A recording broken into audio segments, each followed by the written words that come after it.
Good afternoon and welcome to Across the Fence. I'm Jolie Whitney. I usually work behind the scenes here at WCAX, but today I'm joining you from the other side of the camera to talk to the newest member of the WCAX weather team, Pete Kvietkauskas. Thank you for visiting with me today, Peter. Thank you for having me. Peter, you were born and grew up in Connecticut, but you came to Vermont for college. Where did you go and what did you study? Yeah, so I went to Linden State College at the time, which became Northern Vermont University, Linden, then Vermont State University at Linden. I got my degree in atmospheric sciences as well as journalism, and that was really where I got I'd say my first foot into television, really. And what got you interested in meteorology? You know, I don't really know that I could tell you what got me interested, but it was really from a young age. I feel like there's a lot of meteorologists out there in the world. Me, one of them, that say, I kind of knew when I was like in kindergarten, and the funny thing is if you went back to like all of my grade school like things where it was like, what do you want to be when you grow up? Basically, kindergarten through high school, I said meteorologist, and now here I am. County, where maybe they pick up 3 to 4 tenths of an inch of additional rainfall between today and tomorrow. So did you have any favorite meteorologists? I mean, I think one of my favorites has to be a fellow LSC alumni, Jim Cantori. He's the crazy one that you see running around on the Weather Channel all the time and usually strapped onto a tree or something, holding on for dear life in like a hurricane. But yeah, he's definitely kind of one of the influences in my life. And, you know, we were lucky enough where he used to come back to Linden State and he would talk to us and really talk about what it takes to get your job into meteorology. And it was really nice to meet him actually there. Yeah, absolutely. Can you help clear something up for me? So you're a meteorologist, but Yeah. what's the difference between a meteorologist and maybe a weather forecaster? Yeah, so a weather forecaster is often somebody who does not have a degree. A meteorologist is a degreed person with either a degree in atmospheric sciences or meteorology. Both kind of used interchangeably there. Absolutely. So other than accuracy, what are some hallmarks of a good meteorologist? Yeah, you know, I'd say accuracy is probably the one big thing, but also, you know, meteorologists know what's kind of happening, what's driving the weather, why you're seeing that weather, and that's one big thing that really helps, especially here in northern New England, because we know that weather here can change on a dime, that's for sure. Yeah, absolutely. And not all meteorologists end up being on camera. What made you decide to go into TV? You know, I think that's another thing where I kind of knew from a young age. I always liked to watch local news. I think you don't see too many 5-year-olds who say, let's go watch the local news as opposed to like cartoons or something. But I was the one who was going to run to watch the local news, to watch the local weatherman from basically a really young age. And now I'm here. Absolutely, we're happy to have you. Do people recognize you in the community and give you a hard time if the weather doesn't go as planned? You know, the funny thing is we've talked about this before. Yeah, I definitely get recognized, but you know, they don't give you a hard time if the weather forecast is wrong in a good way, if that makes sense. So let's say I said it was going to rain all day and then it ends up being a perfectly sunny day. I will hear nothing usually because that's a good bust.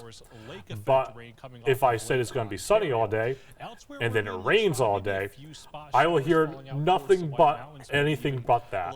I'll get emails about it. We'll get phone calls in the weather office. I'll get heckled in the public, but you know what? It comes with the territory. People are just happy it's better than expected. Yeah. Absolutely. And so while you were at Linden, you did an internship here at WCAX. Who did you work with? Yeah, so actually, when I was at Linden, I was very fortunate to have Dan Dowling as a professor who not only was my professor at the time, but worked here too.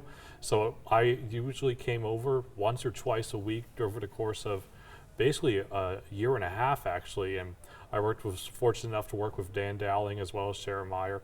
Really got me a great kind of step in the foot of what this industry is like. And, you know, I really got to see what it's like behind the scenes here. We got to build out a lot of graphics and really kind of help out and really be hands-on. So other than building graphics, what was your experience here like? You know, everybody was extremely welcoming. Really the big part of my job obviously was behind the scenes. You know, you never saw me pop up on camera, but I was building out graphics and kind of introducing kind of more stuff that you did not always see beforehand, different graphics and new graphics. And that was kind of a fun hands-on way of, you know, starting to creep my way into the industry. Yeah, absolutely. So is that something you'd recommend for other aspiring meteorologists? Oh, absolutely. I feel like you really don't know what it's like to be working in the industry until you actually have an internship, and then, you know, the internship really kind of tells you and explains like this is what it's like going to be like in your everyday life if this is something that you do pursue. And you know, a lot of places actually require it to even could basically graduate with a degree in meteorology, a hands-on internship, just so you know what it's like in the real field. Absolutely. So you graduated from Linden and you began your career as a meteorologist in, I believe it was Minnesota? Yeah, so I started off in Duluth, Minnesota, actually, yep. And you know, Duluth, let me tell you, definitely got me prepared for a lot of winter forecasting right on the shores of Lake Superior. So I guess I went from a really big lake to a slightly smaller lake in Lake Champlain now. But yeah, I definitely got hands-on winter forecasting. As a matter of fact, my last year in Duluth, Minnesota, it was the snowiest winter on record there. And we got over, I think, 125 inches of snow that winter. So let's just say I can forecast snow now really well, because Duluth, Minnesota prepared me quite nicely for that. Absolutely. So other than a lot of snow, what was the weather like in that part of the country? You know, long winters, let's just say that. You know, we're used to winters here, obviously, in northern New England, but winters in Duluth can basically extend from November until late April, you might as well say.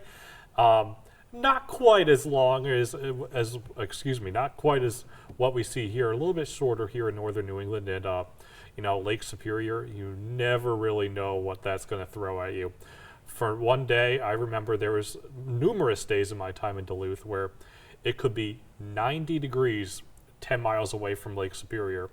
Then right on the shores of Lake Superior, it would be 45. So you just never knew what Lake Superior was going to throw your way. Definitely made me a better forecaster because of that. Yeah, it kept you on your toes at least. Oh, yeah.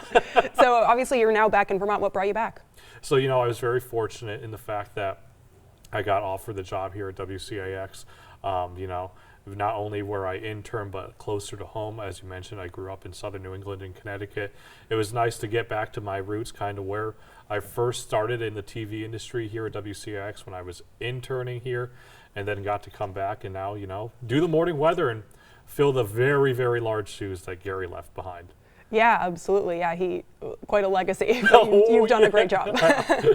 And so you started working here at Channel 3, as you mentioned, over the summer. Yep. And as everyone knows, it was a very tumultuous summer Yeah. weather-wise. So what was it like joining during that time? Yeah, you know, I was not here for all the flooding that happened in July, but watching from afar, just simply amazing. You know, something that you really hope you never see in your life, and really just crazy weather. And you know, to come in as we're starting to settle down, but see the rebuilding and the recovery that needs to happen even to this day is just incredible. Yeah, absolutely. And so part of working this shift are some wacky hours. Tell us a little bit about getting up that early. Is it something you're used to doing? Yeah, so I was fortunate in the fact that my last few years in Duluth, I was the morning meteorologist there too. So I'm used to the morning hours. You know, the 2 a.m. alarm you never quite get used to, and rolling into work at 3:30 still kind of tough, but that's why we have coffee, and we have lots of coffee in the building. Absolutely. So, of course, you're a meteorologist. Do you have a favorite season personally and a favorite season to cover, and are they the same? No, they're actually very different. So I'd say my favorite season personally is summer, because, you know, I like to get out and about and explore and all that. But when it comes to forecasting, I really, really, really love forecasting snow for some reason. It can be very difficult, as we know. You know, sometimes it'll be like, oh, it's going to look like we're going to have 2 inches of snow, and then we end up with a foot. But that's kind of what makes it interesting and keeps you on your toes, and that's what kind of makes it really fun, actually, as a meteorologist. Yeah, absolutely. So you said you like the summer. What do you like to do when you're not watching the radar? When I'm not watching the radar, you know, I definitely like to get out and about, explore the communities. I like going on hikes. Big part of when I was at Linden, you know, was like hiking up Burke Mountain or heading out towards Lake Willoughby and hiking Mount Pisgah or Hoare. So that was definitely a big part of my life in Linden. I want to make that part of my life here once again. Hopefully, if we can have some nicer weather, because so far the summer that we had last summer really didn't kind of correspond with good hiking weather. Let's just say that. Yeah, absolutely. So you told us a little bit about what you like to do when you were at school, but what else would you recommend if you're spending the weekend in the kingdom?